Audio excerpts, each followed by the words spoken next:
Naranasan nyo na rin ba yung meron taong lumapit sa inyo at nanghihingi ng tulong? Whether kaibigan, kamag-anak, or simpleng friend mo lang sa Facebook. Pero, kahit na alam mong wala ka na ring budget for that, tumulong ka pa rin. Minsan nga kahit yung savings mo, yun ay nabigay mo. Relate ka ba? Or, dahil wala ka na ngang pera, nangutang ka pa sa iba para lang ipangtulong sa kanila. Sounds familiar ba?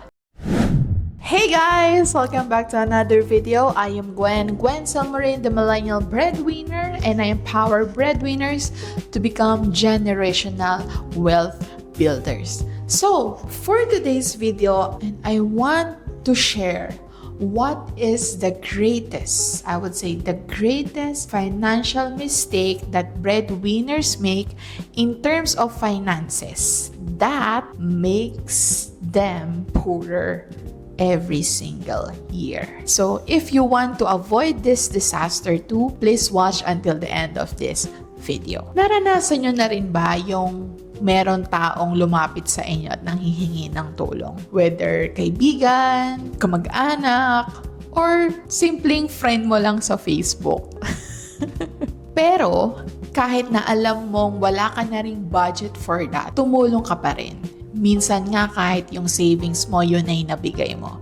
Relate ka ba? Or, dahil wala ka na ngang pera, nangutang ka pa sa iba para lang ipangtulong sa kanila. Sounds familiar ba? Actually, na-observe ko to sa maraming breadwinners. And tinatawag ko to na pagkakaroon ng superhero mentality. Ano ba yung superhero mentality?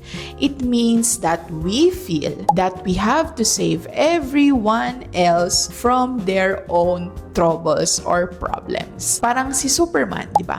Kahit nagtatrabaho siya, naglalakad siya, kumakain siya, pag nakita niya na merong in disaster, ititigil niya lahat ng ginagawa niya and he will save those people. Baka tanungin mo naman is, masama ba yun, Ma'am Gwen, na tumulong ka din sa iba? Actually, hindi naman masama tumulong sa iba. Pero, I would say, if it will be in your own expense, lalo na in your own family's expense and your own future's expense, medyo tingnan natin ano nga ba yung intention natin sa pagtulong. Kasi in my experience, actually, ginagawa ko din ito before, na I make sure everybody around me is okay, provided lahat ng gusto nila, provided lahat ng kailangan nila. Minsan nga kahit yung hindi naman kailangan pero gusto, I make sure lahat yon provided. And na-observe ko nun is that I am doing this because my intention was to be recognized by these people na, uy, ang galing naman ni Gwen, uy, ang yaman naman ni Gwen, uy, ang bait-bait talaga ni Gwen. Na unfortunately, doon ko na rin nakukuha yung self-worth ko on the things that I am able to do and to the things and to the people that I am able to help. So, ngayon, kung nakita mo yung sarili mo din is nasa superhero mentality and this is making you poor every year, ano ngayon yung gagawin mo? Una, of course, I would advise to stop getting your self-worth from the things that you are able to do. And I know, easier said than done, diba? Pero, you can do it one step at a time. And isa sa mga bagay na kailangan mong tandaan and i-work on is really your boundaries. In terms of finances, paano mo ba ma-establish yung boundaries na yan? Una, make sure that you know your finances. Anong ibig sabihin nun? Alam mo kung magkano yung kinikita mo, magkano yung expenses mo, magkano yung savings mo, magkano yung mga assets mo, liabilities. Dapat alam mo muna kung ano yung status ng sarili mong finances. Kasi with that, dun mo magigauge if meron ka ba talagang capability to help other people in terms of finances. Number 2, ngayon kung alam mo na yung status ng finances mo, reach out to seek guidance and help from the people na can help you to get your finances to a better position.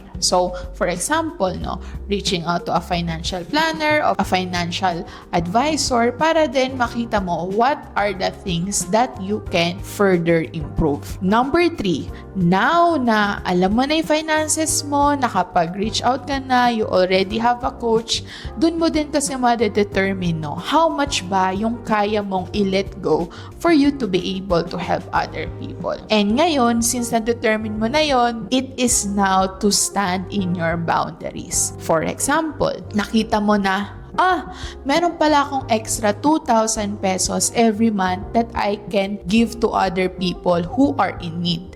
Now, kung yun yung napag-agrihan mo ng sarili mo and also with your financial planner, stand in your boundaries. Very important kasi yun, kasi the moment na ikaw mismo, you allowed your boundaries to be stepped on, babalik ka na naman sa cycle ng superhero mentality. And remember, we teach people how to treat us. So, know your boundaries and set them lalo na in finances. And one of the things actually that I do is every month I set aside an amount that I call gift fund.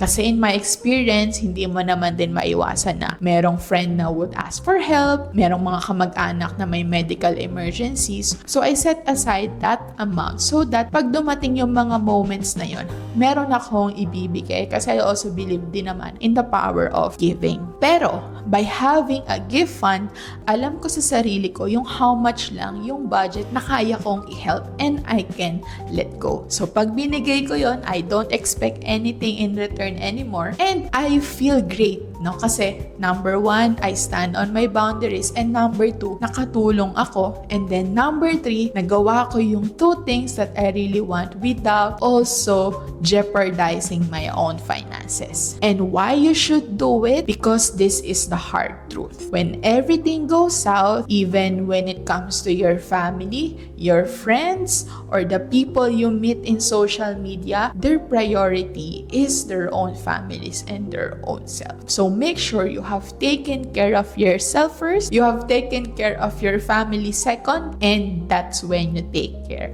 of others. So I hope guys, this video help you a lot, lalo na in establishing boundaries in your finances this 2025. So see you on the next one. Bye!